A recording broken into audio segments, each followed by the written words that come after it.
Ladies and gentlemen, distinguished guests, welcome everyone. This is a joint event with the International Labour Organization's Office for the United States and Canada and the US Department of Labor, marking the World Day Against Child Labor.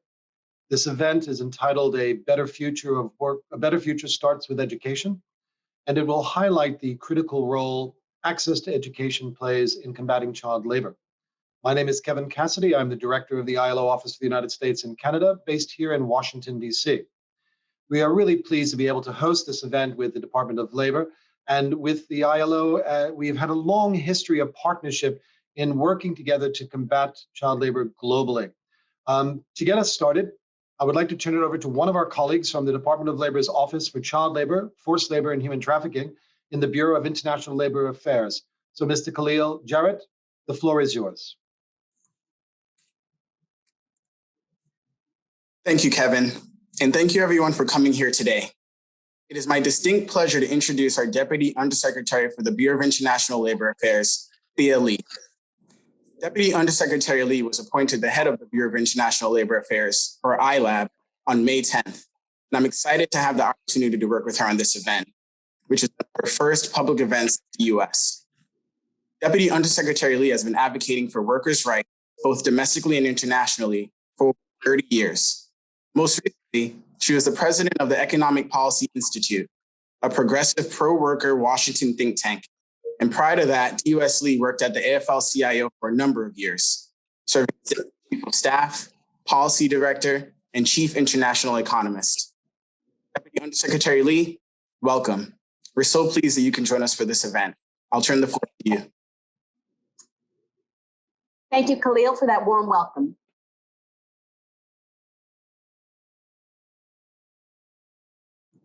Thea, you are muted, please.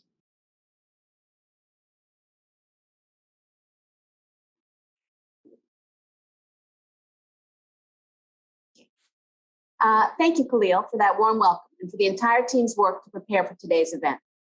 Thanks also to Kevin Cassidy for his opening remarks and for his leadership at the DC ILO office, and to the ILO for co-hosting today's event with the Labor Department.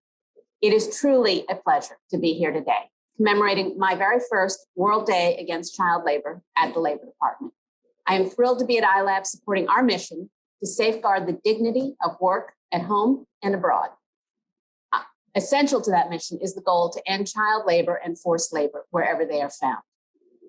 As we heard this morning, we face obstacles and setbacks in this work, but it is more urgent than ever to take bold action to ensure that no child is exploited or placed in harm's way as a result of child labor. One of the guiding principles in our work is to build and strengthen partnerships. We know that we need to bring together willing partners, including government agencies, civil society organizations, unions, and business. For more than 25 years, the US Department of Labor has collaborated closely with the ILO on technical cooperation programming, data collection, and policy engagement that has offered hope to vulnerable children and families around the world. Our work on these issues is especially important now as we look for ways to build back better from the impact of COVID-19 and to help ensure that vulnerable populations are better protected from such events in the future. Now, I am so pleased to introduce remarks from U.S. Secretary of Labor, Marty Walsh, as the keynote speaker for today's program. Secretary Walsh was sworn in as the 29th Secretary of Labor in March, and he has hit the ground running to build an economy and a labor market that works for us all. Secretary Walsh is a lifelong champion of equity and workers' rights, and his strong advocacy for working people was evident throughout the 7 years that he served as mayor of Boston. While mayor, he supported the creation of close to 140,000 jobs and helped secure a statewide $15 an hour minimum wage, paid sick leave, and paid parental leave. More recently, he has served as a national leader in the response to COVID-19. Secretary Walsh's work with businesses and community leaders throughout his career serves as an example of the importance of partnerships in all facets of our work to ensure decent work, worker empowerment, and a world free of child labor and forced labor. Secretary Walsh, thank you for participating in the World Day Against Child Labor.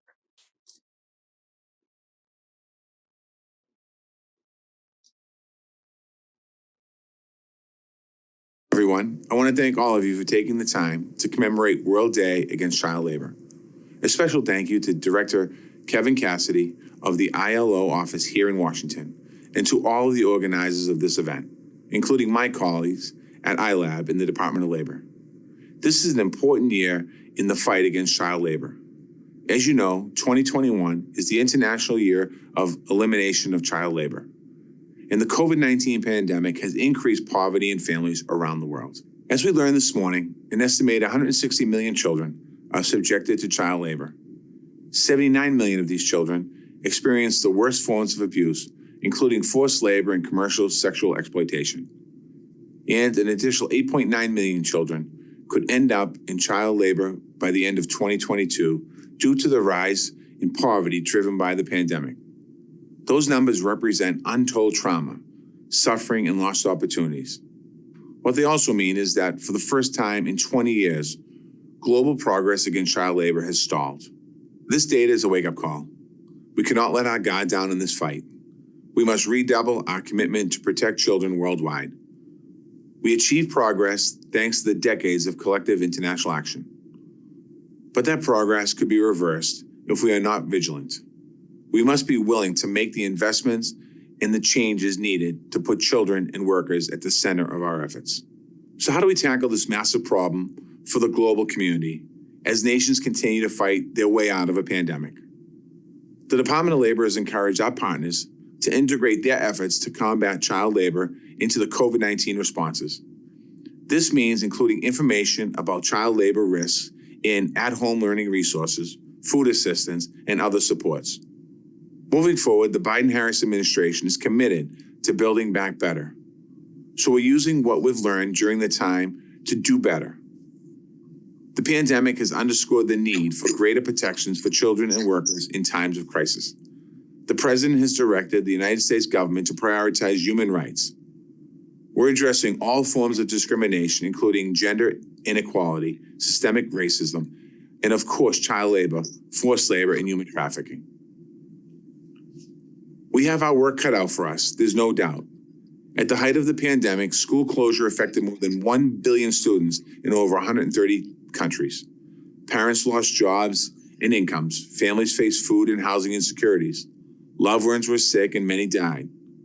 All of that increased the likelihood that children would end up working to help their family survive. So after 20 years of progress reducing global child labor, we are now at a standstill. We must be resolute. We cannot afford to let a generation of children lose out on school. We cannot allow vulnerable families and workers to go unprotected or unsupported. And that's why this year's World Day Against Child Labor focuses on the importance of education and the effects of the pandemic. We are fortunate today to have several speakers with us who will share some of the efforts being made around the world to combat child labor in the time of COVID. We're also fortunate to be able to celebrate outstanding examples of dedication and impact in this work. Each year, the Department of Labor gives the Iqbal Masih Awards for the elimination of child labor. The award honors an individual or organization whose contributions to this fight have been extraordinary. It's my great honor to have helped choose two incredible deserving recipients in one of my first actions as Secretary of Labor. And I'm inspired by the passion and commitment demonstrated by all of the nominees. It's my pleasure to announce that the Department of Labor is recognizing joint winners this year, Norma Flores Lopez and the International Labor Organization. Norma has been a leader in the fight to end child labor for nearly 20 years. Her journey is an inspiration. She went from working on a farm as a child to becoming one of the most influential advocates in the world for farm workers' rights. As the head of the Child Labor Coalition Domestic Issue Committee, she fought for better protections for child farm workers and other vulnerable children, and she has rallied more than a dozen organizations to join the fight. Norma is a role model for what individual leaders can do, and she is a reminder of the need in every country to look inward at the challenges that we need to face. Our second award winner speaks to the equally important need to think globally when confronting the issue. Since its formation over a century ago, the International Labor Organization has been a leader in the fight to end child labor. The ILO has called on all nations to act with urgency to eliminate the worst and most harmful forms of exploitation. It has brought international attention to the issue and inspired action all around the world. It has played a central role in the development of a worldwide movement against child labor, establishing international standards, collecting critical data, and conducting in-depth research. The ILO has worked on the ground in over 90 countries to raise awareness and build capacity, and bring hope to hundreds of thousands of vulnerable children and their families. Our selection of these two recipients recognize the importance of eradicating child labor, both at home and abroad. As we commemorate the International Year for the Elimination of Child Labor and respond to the impacts of COVID-19, we should all remember to think locally and act globally. Together, we can and will build back better and achieve a brighter future for the world's children in 2021 and beyond. Thank you. Thank you very much, Secretary Walsh, for those inspiring and also sobering remarks, and for your support of iLab's work to ensure that all children grow up to reach their full potential. As the Secretary announced, the ILO and Norma Flores Lopez are this year's joint winners of the Iqbal Masih Award. The ILO has been a leader in the fight to end child labor, calling on all nations to act with urgency to eliminate the worst and most harmful forms of exploitation. It is my great pleasure to introduce remarks from ILO Director General Guy Ryder, accepting the award on behalf of the ILO.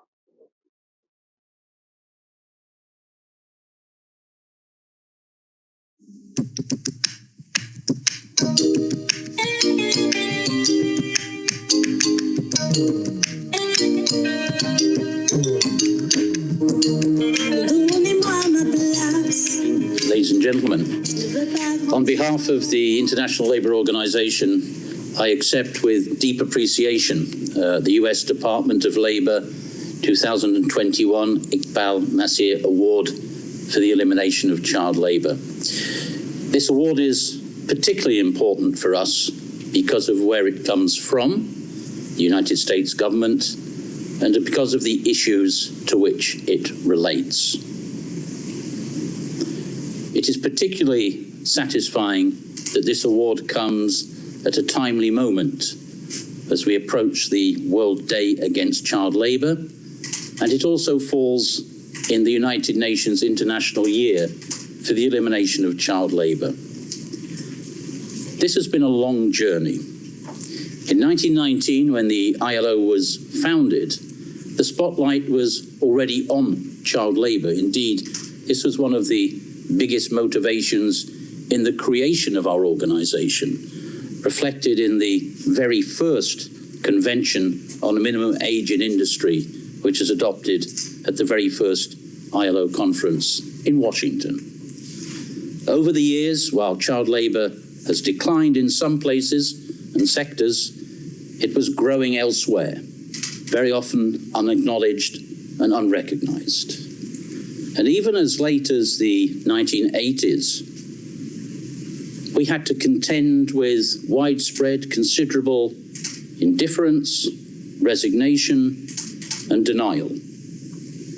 We had to focus on establishing the facts, undertaking pioneering research that shed light on the problem and abuses of child labour, and then use these facts to bring global awareness on the need for concerted action against child labour.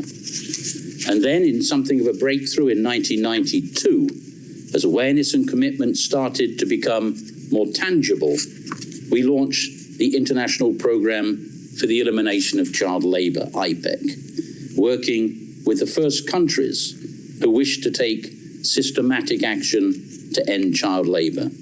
And this programme has now expanded to include forced labour, and it is active in some 66 countries. As we know, nearly half of all of those who are in child labour are in hazardous work, work that is dangerous for their physical and psychological integrity. And as we have worked together to develop our action, we are delighted, of course, to have developed alliances and partnerships and to have benefited from the support of member states, notably the United States, and of certain prominent individuals. And I want to mention here Senator Tom Harkin, who was a champion and is a champion of the fight against child labour and is also a past recipient of this prestigious award. Ladies and gentlemen, our efforts have borne fruit. With your support, the support of the United States and many other partners, over the last 2 decades, we have helped to remove nearly 100 million children from child labour. We have built trust, we have forged partnerships, we have drawn lessons that have helped governments, employer, worker, and their organisations and other stakeholders to shape the policies and strategies that go to the roots of child labour and that must be the foundation for lasting change. There is broad global awareness that child labour is wrong, that it cannot be part of sustainable development, and that it must stop. There is no fatality about the existence of child labour, and moreover, we have learned a lot about how to bring it to an end. In August 2020, as has been mentioned, we reached a historic milestone with the universal ratification of ILO Convention 182 on the worst forms of child labour, today ratified by all of the ILO's 187 member states. It is unique testimony to a real global commitment to ending child labour. But today, that commitment has to confront the impact of the COVID-19 pandemic. This pandemic threatens to reverse hard-won progress. The new global estimates on child labour released by the ILO in collaboration with our friends at UNICEF show that global progress has stalled and even been reversed for the first time since we started producing such estimates 2 decades ago. This has to be cause for deep concern, because the pandemic has heightened the risk of child labour, above all through the sharp rise in poverty and vulnerabilities, which can lead families to send their children to work. And without urgent mitigation measures and stronger social protection systems, the COVID-19 crisis is likely to push millions more children into child labour. The fact is that many children are still missing out on the opportunity of education that can help them to secure a better future, because more than a quarter of children aged from 5 to 11 and over a third of children aged 12 to 14 who are in child labour are out of school as well. So we are all called upon to make a renewed effort to support children, to support families in situations of often acute vulnerability, to get children into the classroom, to help them make up for lost learning once they are there, and to promote access to decent work for adults. These new estimates that we are publishing are a wake-up call, and the COVID-19 pandemic puts us to the test. Ending child labour must feature centrally in the human-centred and inclusive recovery that the world needs from the COVID-19 crisis.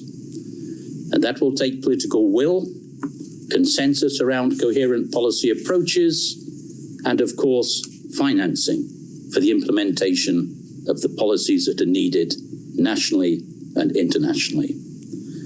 The reality is that a new generation of children are at risk. It's time to break the cycles of poverty, deep inequality, and of child labour.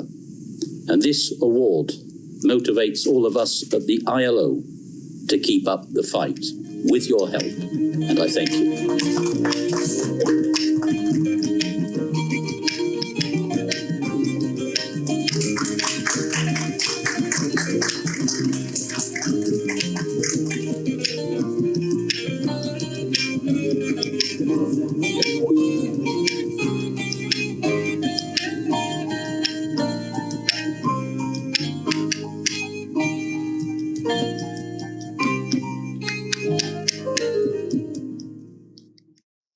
Director General Ryder, thank you so much for those remarks and for highlighting the urgency of the moment we find ourselves in.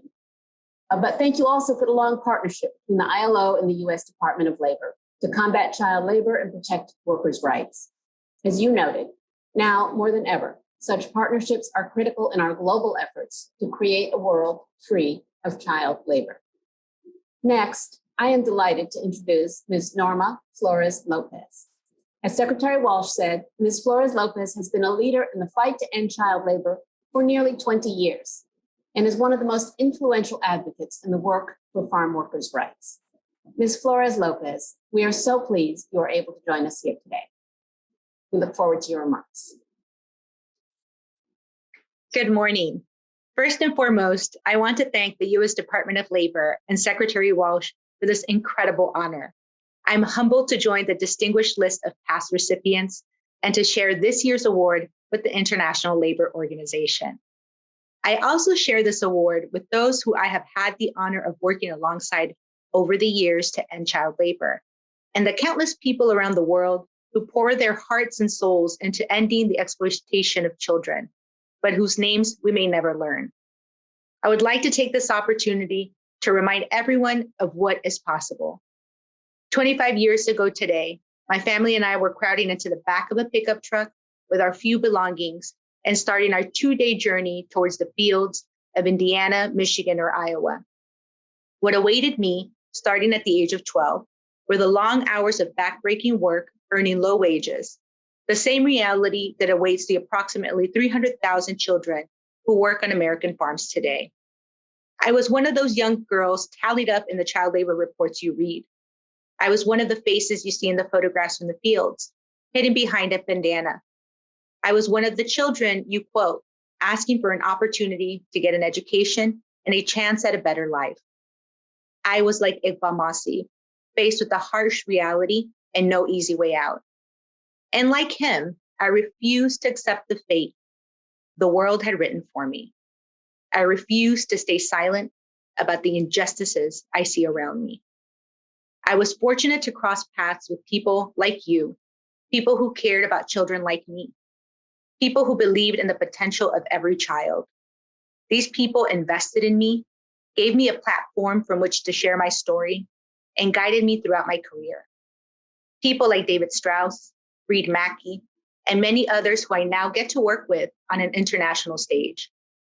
Thank you for your mentorship and your friendship. I am forever grateful. I also found support in my husband, Jaime, a wonderful human being. I am lucky to have you as my partner in life.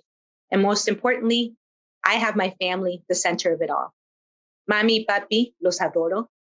To my sisters, tias, grandparents, and close friends, thank you for loving me and for all of the life lessons. This award does not mark an end, but rather a beginning. This award presents new opportunities to shine a light on the plight of child laborers around the world, of young girls enduring exploitation, and farm worker children harvesting the fruits and vegetables we eat. It represents a renewed commitment to dismantling the systems of oppression that have lined the pockets of some while keeping others trapped in generational poverty. It invites us to reimagine what is possible for children like Iqbal Masih, children like me, children like my daughter. Like other campesinos, when I heard Dolores Huerta's words, "Si se puede," yes, we can, it became our battle cry. It was a challenge to the notion that nothing can ever change. It was a promise of a better tomorrow for us, for our children, and for our community. Yes, we can. We can end child labor. We can end exploitation. We can end poverty. I look forward to working with the Department of Labor on how we can achieve this for the children around the world, starting with those in our own backyard. Yes, we can, and yes, we will. Gracias.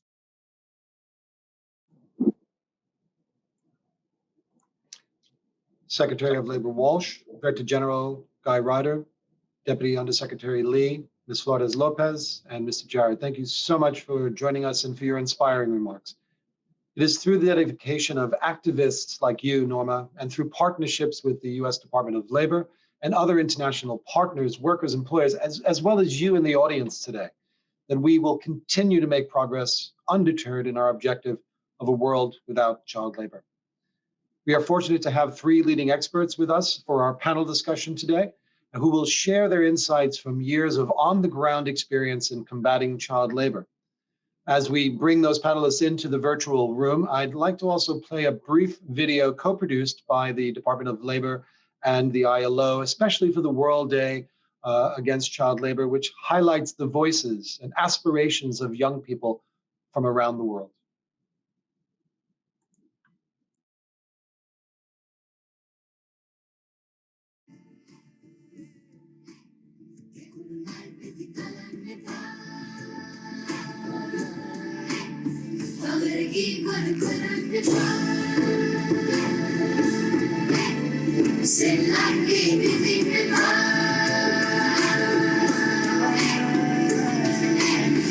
La educación me da un futuro mejor. التعليم بيعطينا مستقبل أفضل. Okusoma kumpa ebiseera by'omumaaso ebitangaavu. අධ්‍යාපනය මට වඩා හොඳ අනාගතයක් ලබා දෙයි. ပညာရေးသည်ကျွန်တော်တို့ကိုတောက်ပတဲ့အနာဂတ်များပေးသည် A educação me dá futuro melhor. La educación me da un meilleur avenir. La educación me ofrece un futuro mejor. Pendidikan biang tiang masa depan sasiri seolah. ការសិក្សាឲ្យអនាគតដែលស្រស់ថ្លាចំពោះខ្ញុំ Образование обеспечит мне лучшую жизнь в будущем. Học tập cho một tương lai tốt đẹp hơn. La educación me da un mejor futuro.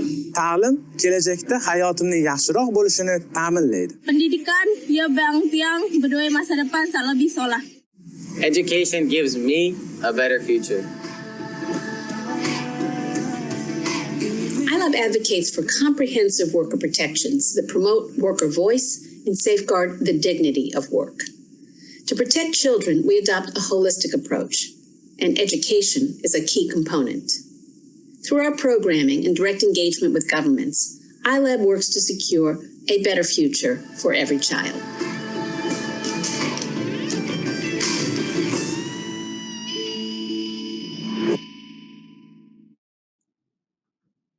The video is now up on Twitter, LinkedIn, and other social media platforms. Please share it, echo the message, and carry it forward.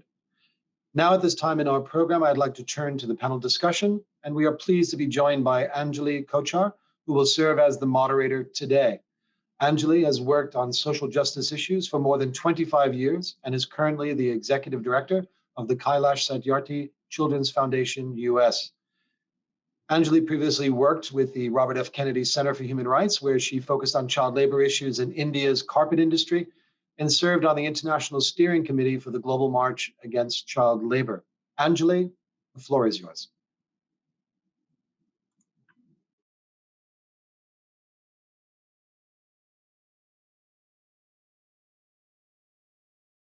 Thank you so much, Kevin, for that introduction, and to you and the U.S. Department of Labor for the invitation to moderate this discussion.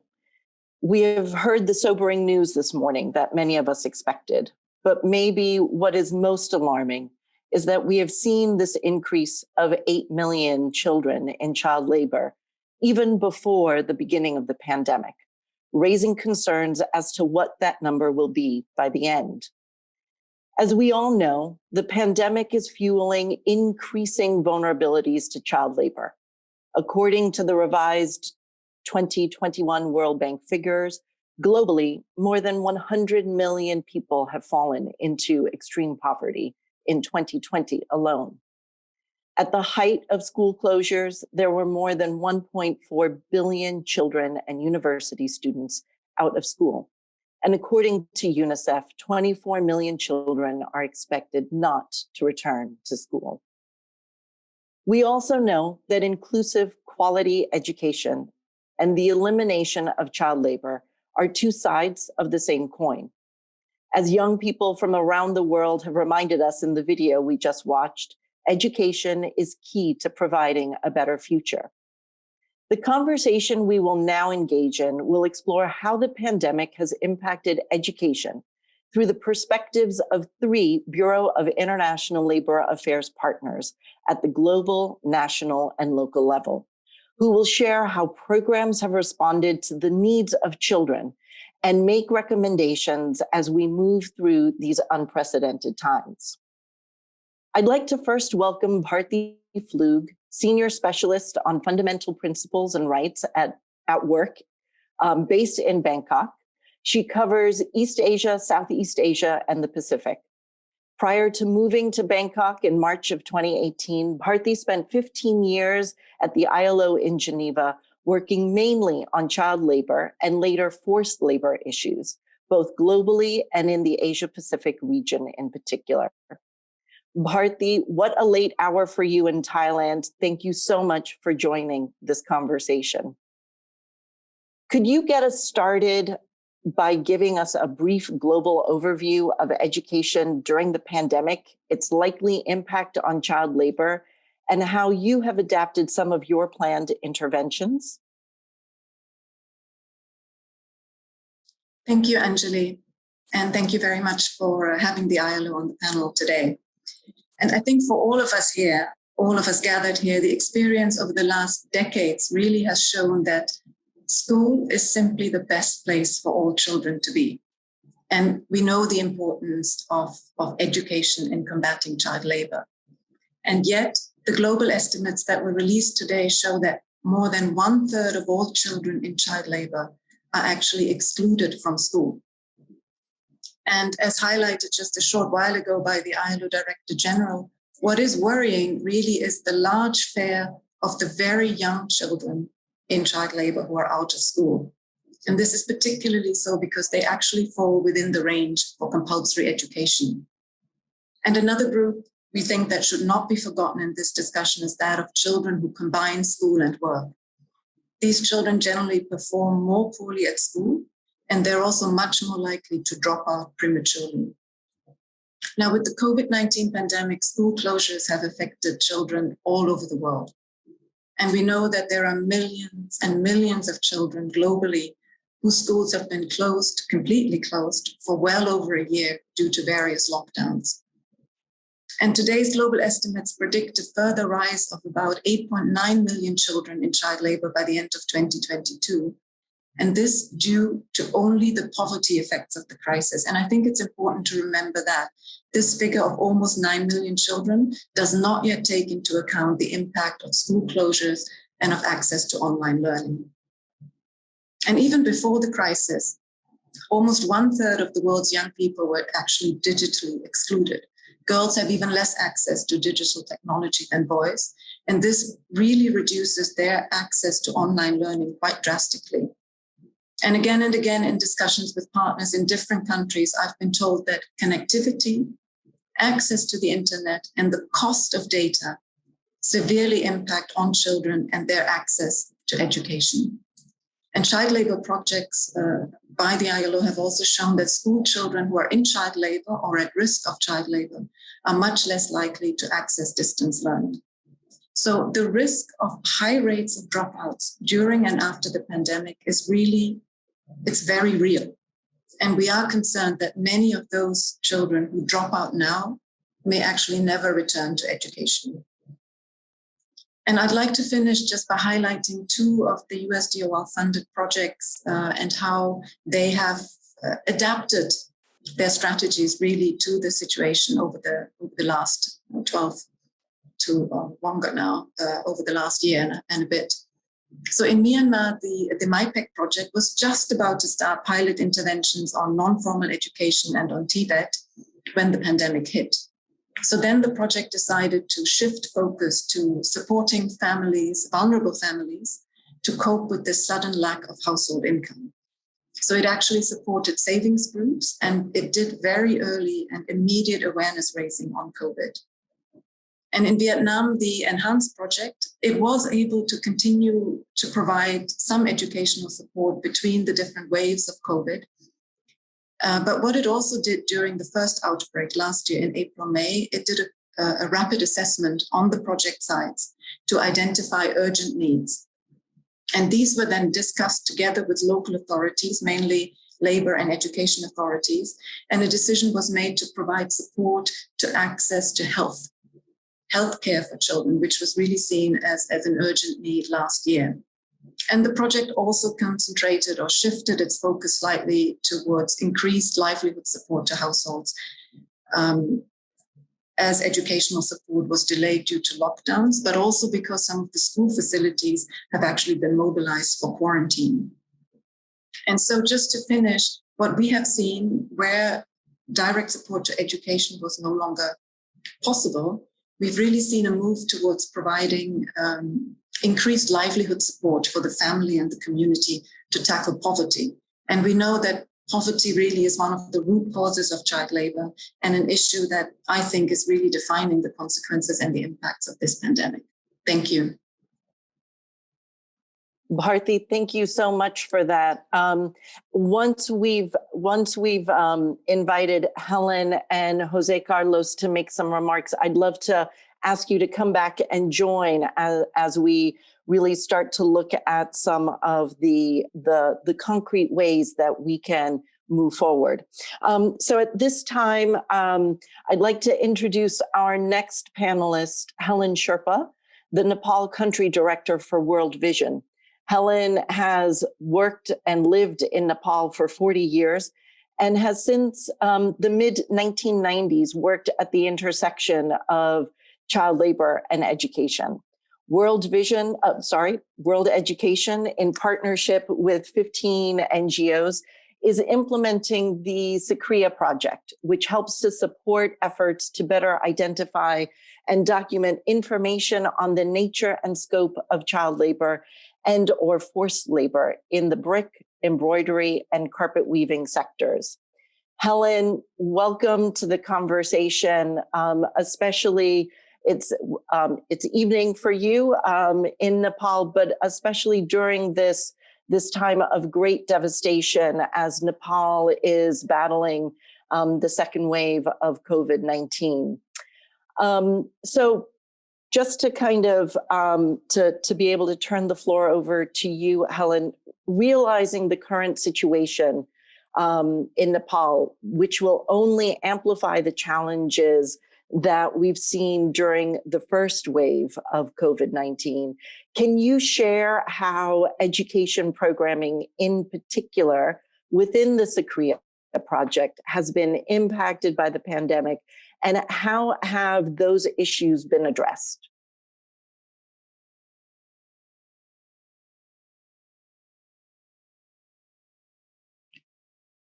Helen, can you unmute? Yes, I'm muted. So here in Nepal, the education has been the most effective strategy that we have had for addressing child labor and preventing both prevention and rehabilitation of child labor. So the school closures last year lasted for about 6 months and put more than 7 million children out of school. They are now, again, we're into the second wave now, and schools have been closed for more than 2 months already, and we expect them to be closed for a lot longer. So the impacts have been huge in terms of the number of children affected. The economic impacts on the family, as has been mentioned by other speakers, have been huge globally, and here in Nepal is no exception. Many of these families were extremely poor before the pandemic struck, and they've been put into a much more financially desperate situation. So while families have embraced education for their children, their situation now is so difficult that that's becoming more and more difficult to access or to afford. So in the last year, we have seen child labor increase dramatically, with children back into the brick industry, back into the carpet industry, in numbers that we had seen being steadily declining for a number of years. So this is quite alarming.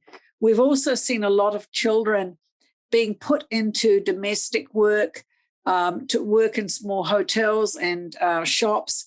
Many of these children there's no income, they're not being paid at all. And families are so desperate that these children are being sent just to ensure that they're able to eat. This crisis is not a sudden, immediate impact with large numbers of children coming into child labor. It's a slow burn crisis where it's a downward spiral for families as they loan more money, as they get further and further into debt, and their options are extremely limited. During the current lockdown, for example, families can't work at all, and those that rely on daily wage labor, are just unable to earn any income. And so their situation just gets more and more tenuous. And even when schools do reopen, for families, they just simply don't have the resources to pay for the most basic stationery, school uniforms.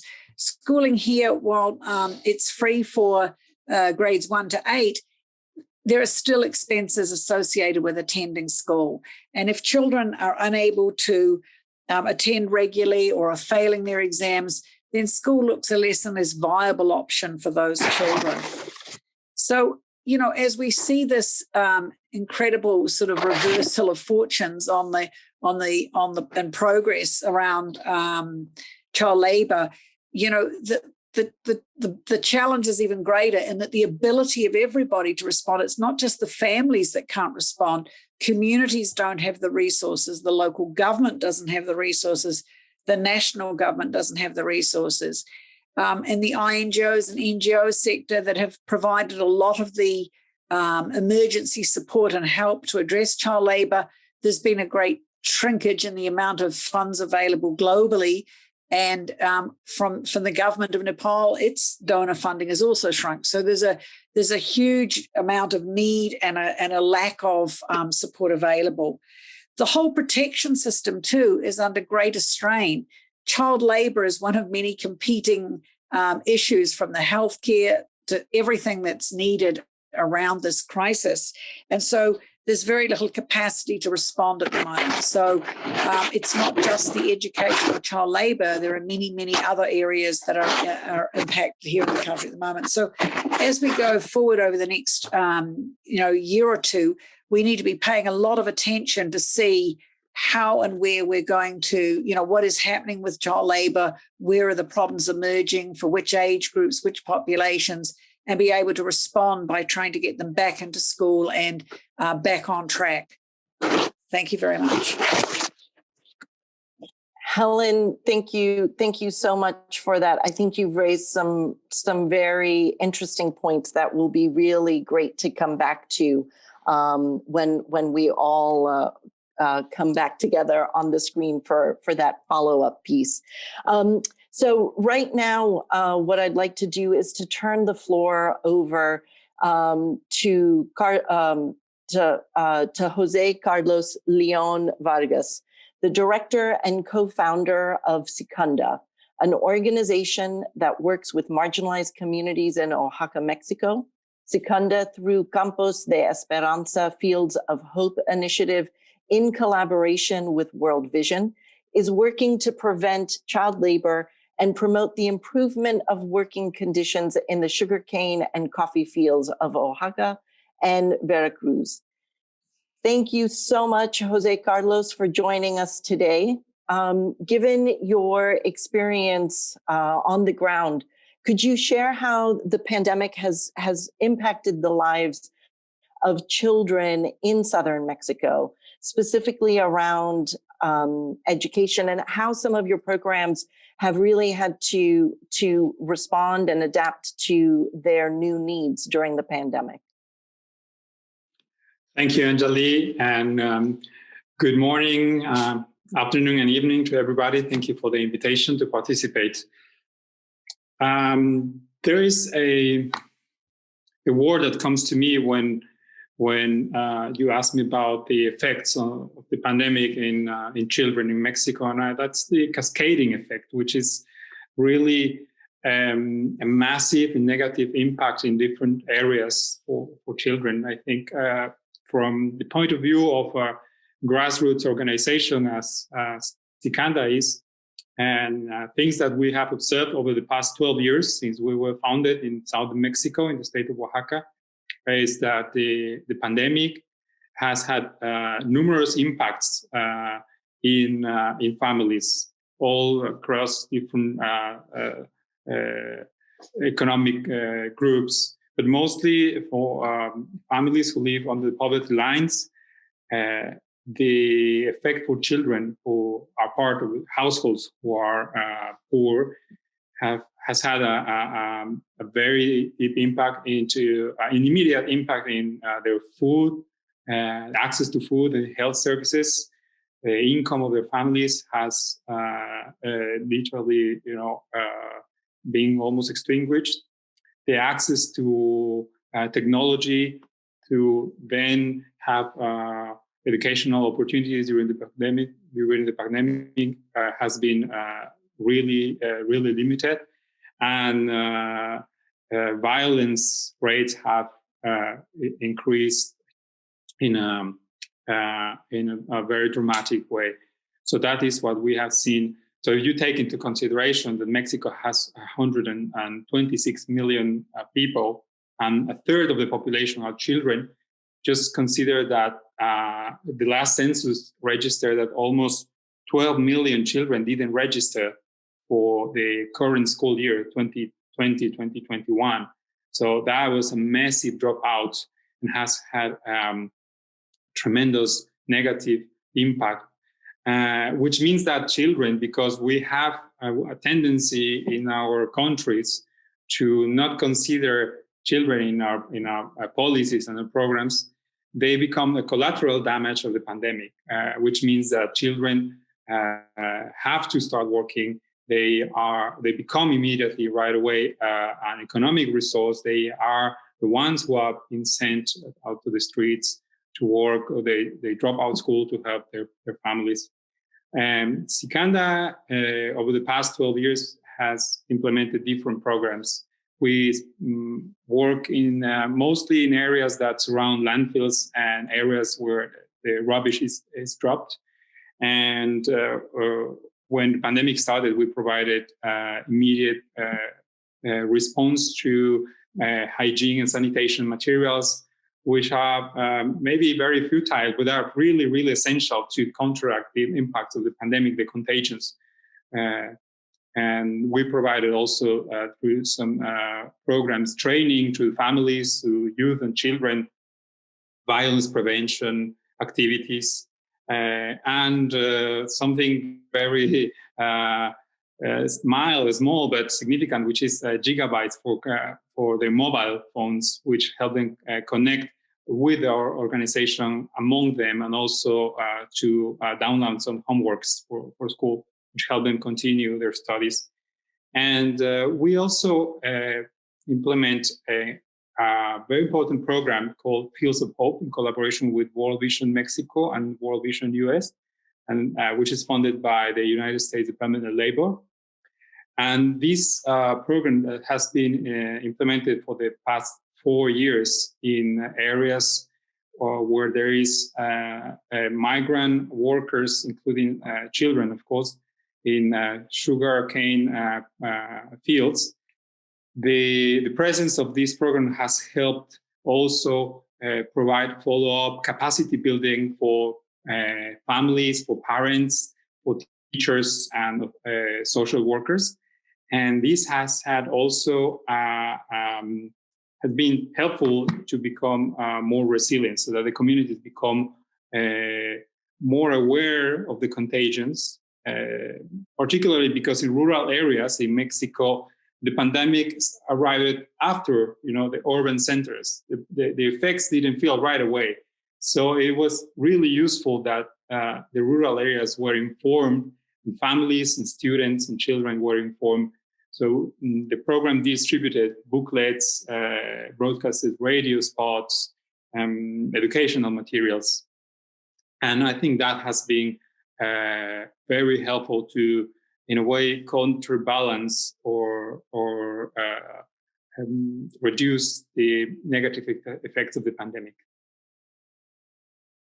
Jose Carlos, thank you for that, kind of from the scene on the ground, so that we really have a good understanding of really what children are being confronted by. At this point, even though we do have only about another, I think, 8 minutes left of our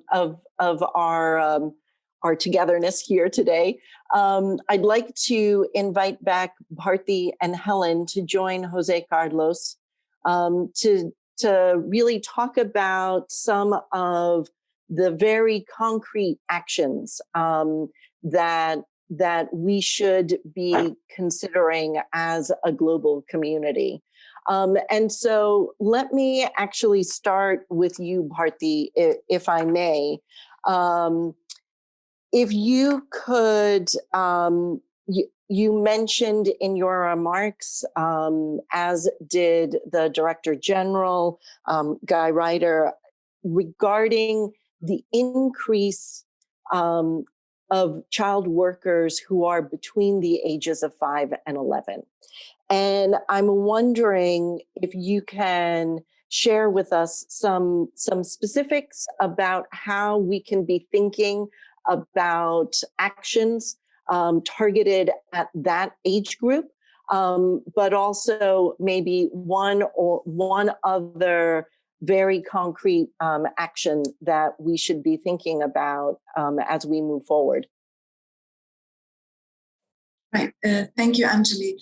I think in general, from the ILO side, what we would like to urge for is really a coordinated effort to tackle the root causes of child labor. And there are many of those, of course. And for those, partnerships such as Alliance 8.7 and others, and coordinating mechanisms at global, at national, but also at regional level are really quite essential. And we know that we can't carry on with business as usual in the face of the pandemic, but also in the face of the global estimates that were released today. So we know that child labor doesn't only compromise children's education and the young children's education, but it also restricts their rights and it limits their future decent work opportunities. And we need to remember that these young children we're talking about now, they're really the future youth and the future adults in terms of decent work opportunities. So we need to somehow break this vicious intergenerational cycle of poverty and child labor. And specifically, what we are calling for to reverse this upward trend in child labor is, and this will affect the youngest of the children as well, is adequate social protection. And that's adequate social protection for all, including universal child benefits. And also increasing the spending on quality education and getting all children back into school, including those children who were actually out of school before COVID-19. And then, of course, we always call for the promotion of decent work for adults so that families don't have to resort to children helping them to generate family income. And really, we do need to have an investment in comprehensive child protection systems. So overall, I think we do need systems that prioritize the vulnerable populations, including those in child labor and those at risk of child labor, when responding to challenges such as COVID-19. Thank you. Thanks. Thank you, Bharti. Again, some very specific, concrete ways to move forward. Helen, you mentioned in your remarks that this is really a slow burn crisis, and that we will potentially see children dropping out of school, maybe not today, maybe not tomorrow, but 6 months from now, a year from now, as those whatever meager resources families or reserves that families had access to kind of dwindle. So kind of at a national level, what are some recommendations that you would have in terms of bolstering the ability of families to keep children in school? What are some of the things that we can do to remove obstacles for children being able to stay in school? Well, I think that one of the first things, we have to be very vigilant and see where the problems are and what's happening. But during these immediate, the immediate need now, today, is that we're in a long, prolonged lockdown. This current lockdown, we're up to day 42. So, and these are very strict. People cannot work, they cannot leave home. And this just creates enormous challenges for the poorest families. So we need to improve the social safety nets during these lockdowns, which may have to be more of them, where there are food rations to replace school meals, where there are more integrated programs that support both the food and the education for these children who are out of school from the poorest families. Once things improve and schools can reopen, we need to put a lot of effort into catch-up programs, support for kids to attend school, to get them back into school, scholarships, providing stationery, things that would be barriers. They may not be very much, but we do know from when we had the food, the fuel crisis a few years ago and economic problems, that just not being able to buy stationery was a major reason for kids dropping out of school. We also need to accept that these older children will never come back. It's the family pressures, the situation is so bad, they've missed so much schooling, they've failed, they probably won't come back. So at a national level, we need to put far more investment into alternative non-formal education opportunities for these older children to catch up, get qualifications and get back on track, good vocational opportunities for them, or they will go into exploitative work and be stuck there for the rest of their lives. So I think that, education is a major strategy, but we need to be focused also on some of those older children and their needs. And I think vocational and non-formal are very important there. Thank you. Great, thank you.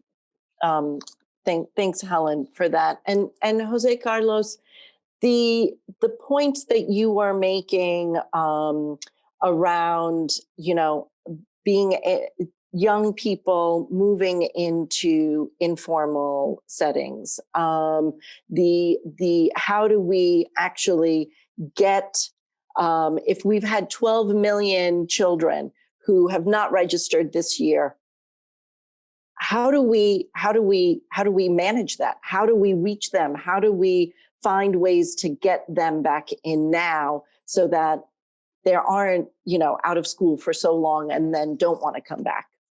Maybe in like a minute and a half, if you could. Yeah, it's a big question, but I think I would like to echo Bharati's and Helen's ideas in terms of creating alliances. And this is the time, I think, where has been demonstrated throughout the past year that collaboration has the effectivity to produce a vaccine in short time. I think we can utilize the same approach as child labor because we don't see it as a pandemic, but it is. It's there. There's more and more child laborers, and that goes also to trafficking, another series of problems for children. So I think it is very important from the local to the national and international level to create alliances. The resources are there. We spend globally more funds on military expenditure than in eradicating child labor.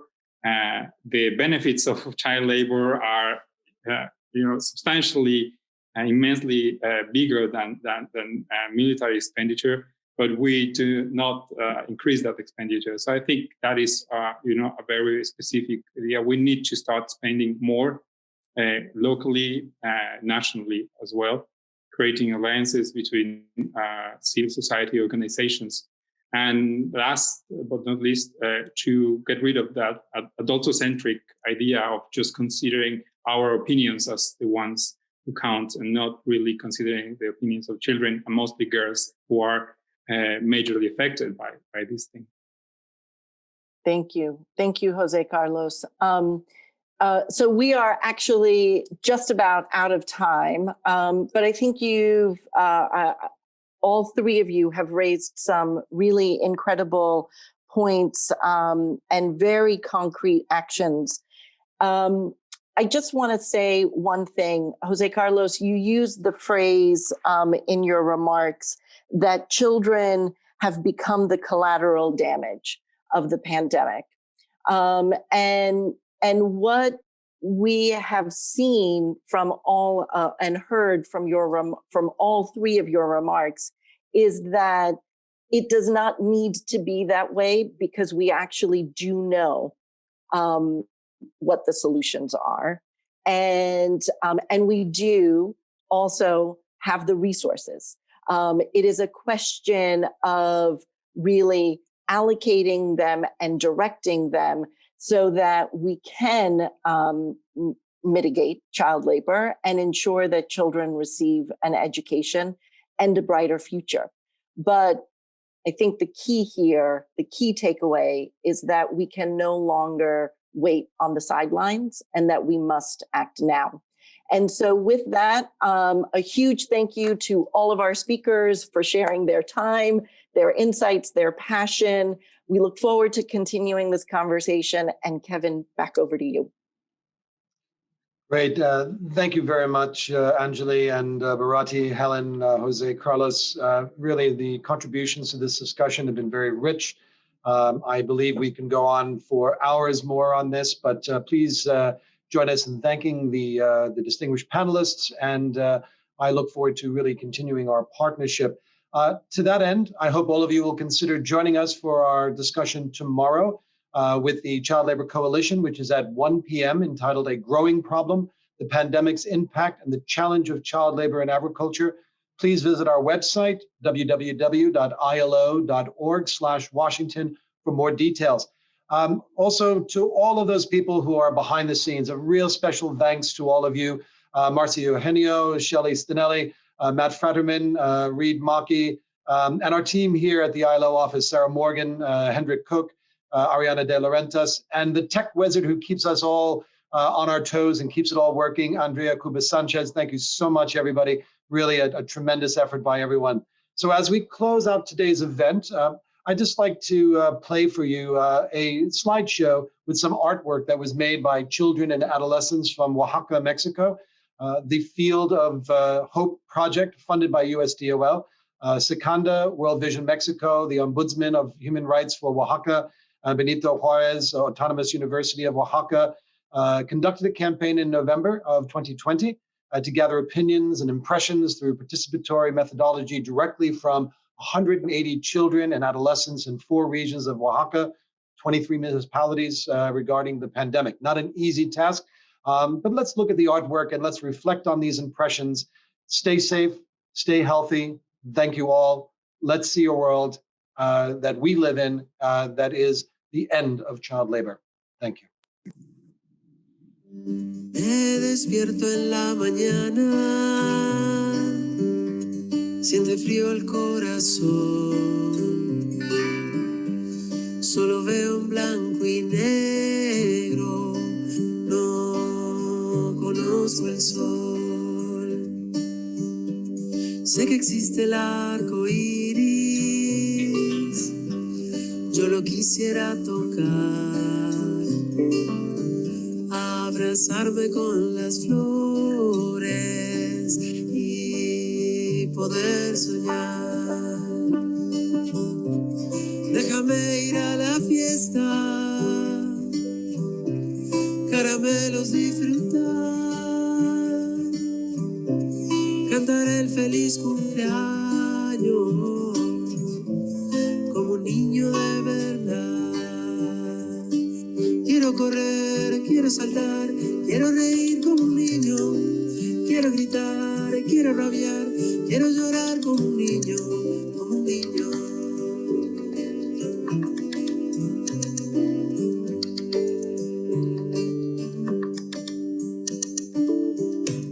Sé que existe el arco iris, yo lo quisiera tocar,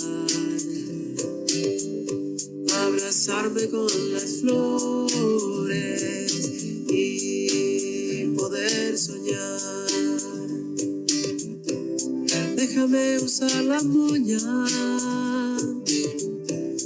en la rueda quiero estar, levantar la mano en clase, ser un niño de verdad.